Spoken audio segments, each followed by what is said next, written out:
एक बार महात्मा बुद्ध अपने शिष्यों के साथ एक पहाड़ी से गुजर रहे थे। बरसात का मौसम था। चारों तरफ हरियाली ही हरियाली नजर आ रही थी। पहाड़ी के नीचे एक नदी बह रही थी। बारिश होने की वजह सारा दृश्य बहुत मनमोहक लग रहा था। अचानक गौतम बुद्ध और उनके शिष्यों की नज़र नीचे की तरफ पड़ी, जहाँ से एक आदमी बहुत क्रोध में पहाड़ी की चोटी की तरफ आ रहा था। क्रोध की वजह से उस आदमी की आंखें लाल हो रही थी। वह चिल्लाता हुआ आ रहा था कि सारा संसार नश्वर है, सब झूठ है। यह शब्द बोलता हुआ वह रो भी रहा था। उसको इस हालत में देखकर महात्मा बुद्ध समझ गए कि यह व्यक्ति पहाड़ की चोटी से कूदकर आत्महत्या करने जा रहा है। इसलिए महात्मा बुद्ध पहाड़ी की चोटी पर ही खड़े रहे। जैसे ही उस व्यक्ति ने पहाड़ की चोटी से कूदना चाहा, गौतम बुद्ध ने उनका हाथ पकड़कर अपनी तरफ खींच लिया। वह व्यक्ति जोर जोर से चिल्लाने लगा कि मुझे छोड़ दो, आप होते कौन हो? मुझे रोकने वाले? मेरे जीवन पर सिर्फ मेरा हक है। महात्मा बुद्ध ने कहा कि नहीं, तुम्हारे इस जीवन पर तुम्हारे माता पिता का भी हक है। तुम्हारी पत्नी और तुम्हारे बच्चे का भी तुम्हारे जीवन पर हक है, जिनकी वजह से तुम यहाँ पर हो। तुम्हारे जीवन पर उन सभी का हक है।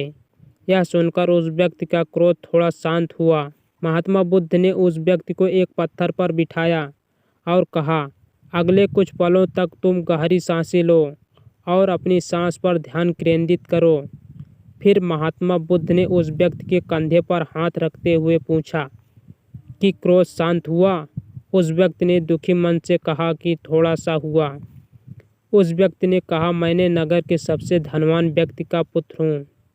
मैंने अपने जीवन में सब कुछ पाया, सुख, धन, दौलत, ऐश्वर्य, काम, वासनाओं की पूर्ति की, लेकिन वह क्षण भर के लिए थी। लेकिन जब भी अपने अंदर देखता हूँ तो मुझे अंधकार ही नजर आता है। जीवन में बहुत गहरी पीड़ा पाई और बहुत ही सूनापन पाया। अब तो इस जीवन से कोई लगाव ही नहीं रहा। अब मुझे अपने जीवन को जीने का कोई मतलब ही नहीं समझ आता। उस व्यक्ति की बात सुनकर महात्मा बुद्ध ने कहा कि इच्छा जब भड़कती है तो हमें लगता है कि जब वह पूर्ण होती है तो हमें तृप्त हो जाएगी, लेकिन जैसे ही वह इच्छा पूरी होती है हमारे अंदर सूनापन भर जाता है। क्या तुम जानते हो कि ऐसा क्यों होता है? जब हमें इच्छा की कामना थी तो वह हमारे लिए एक सपना था, लेकिन जब वह इच्छा पूरी हुई तो अंतर्मन समझ गया यह भी एक सपना ही है। पल भर भी न पकड़ सके और हाथों से फिसल गई। उस व्यक्ति ने गौतम बुद्ध से पूछा कि क्या इस जीवन में कुछ भी ऐसा नहीं है जो अविनाशी हो और हमसे छूट न सके? गौतम बुद्ध ने कहा कि है, बाहर के सुखों को भोगने की इच्छा को खत्म करो। बाहर भागते रहते हो, बाहर भागते रहने से कुछ नहीं मिलेगा। जीवन से घबराकर भागने से भी कुछ नहीं मिलेगा। तुम्हें अपनी जीवन यात्रा अंदर की तरफ मोड़नी होगी, वही तुम्हें शांति मिलेगी, ऐसी शांति जिसे कोई भी नष्ट नहीं कर सकता। उस व्यक्ति ने महात्मा बुद्ध के आगे हाथ जोड़कर पूछा कि आप कौन हो और यह सब कैसे जानते हो? महात्मा बुद्ध ने कहा कि इस संसार के लोग मुझे बुद्ध के नाम से जानते हैं और जिस मार्ग से तुम आज भटक रहे हो, मैं भी इस मार्ग से वर्षों पहले बहुत भटका हूँ, लेकिन अब मैं इन दुखों से ऊपर उठ चुका हूँ। यह सुनकर उस व्यक्ति ने बुद्ध के चेहरे की तरफ ध्यान से देखा। बुद्ध के चेहरे का तेज देखकर वह बहुत प्रभावित हुआ। उसने कहा, बुद्ध, मैंने आज तक आपसे सुंदर व्यक्ति नहीं देखा। उसकी बात सुनकर बुद्ध ने कहा कि इतने समय से मैं तुम्हारे सामने हूँ, लेकिन तुम मुझे देख न सके क्योंकि तुम्हारी आंखें क्रोध में अंधी होकर केवल अंधकार ही देख रही थी। मनुष्य अपने मन में जैसे चाहे वैसे दुनिया बना सकता है और देख सकता है। उस व्यक्ति ने कहा कि आप सत्य बोल रहे हो, आप महात्मा हो, लेकिन मैं दुखी हूँ। अपने अंतर्मन से उस व्यक्ति ने कहा कि मेरा नाम यश है और मैं एक धनवान व्यापारी के घर में पैदा हुआ। जीवन में किसी भी चीज़ की कोई कमी नहीं है। मैंने जीवन में हर सुख को भोगा है। अपनी अनंत वासनाओं की पूर्ति करता रहा, लेकिन अंदर से और निराश होता रहा। अब तो जीवन के प्रति कोई लगाव ही शेष न रहा। मैं क्या करूं? बुद्ध ने कहा, इस दुनिया में कितने मनुष्य हैं जो शारीरिक रूप से पीड़ित हैं, धन की कमी की वजह से परेशान हैं, और उतने ही मनुष्य मानसिक रोग से भी पीड़ित हैं। बुद्ध ने पहाड़ी के चारों तरफ इशारा करते हुए कहा, देखो यश, यह दृश्य देखो। उसने पहाड़ी के चारों तरफ बड़े ध्यान से देखा। अब तक बुद्ध की बातों को सुनकर उसका क्रोध पूरी तरह से शांत हो चुका था। पहाड़ी के चारों तरफ देखते हुए उनसे कहा कि वाह, क्या नज़ारा है, कितना सुंदर दृश्य है। बुद्ध ने उस व्यक्ति से पूछा कि जब तुम आत्महत्या करने जा रहे थे, क्यों तुम इतना मनोरम दृश्य नहीं देख सके? उस व्यक्ति ने कहा कि मैं उस समय कुछ भी देखने को तैयार ही नहीं था। मैं केवल अपने ही दुखों की प्रतिध्वनि देख रहा था।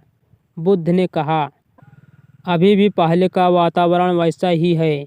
यह बिल्कुल भी नहीं बदला, लेकिन तुम्हारी आंखें बदल गई और तुम्हें सब कुछ अच्छा लगने लगा है, क्योंकि तुम अभी शांत हो, स्थिर हो। किसी भी चीज़ की अति, चाहे वह सुख ही क्यों न हो, अंत में वह दुख का ही कारण बनती है।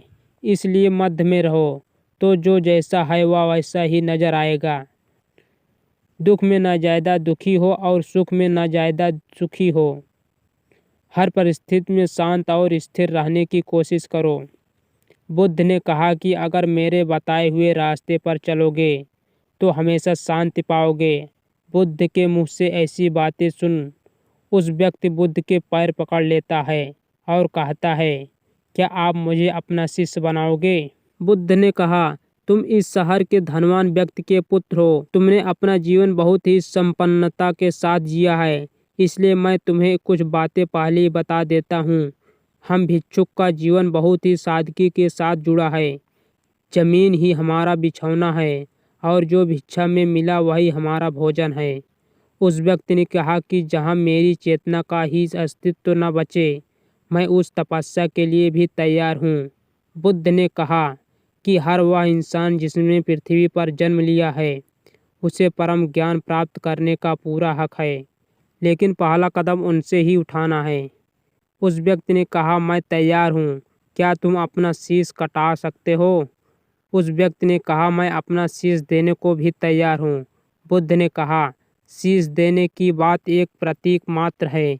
शीश देने को वही व्यक्ति तैयार होता है जिसने अपने अहंकार का शीश काटकर गुरु के चरणों में रख दिया।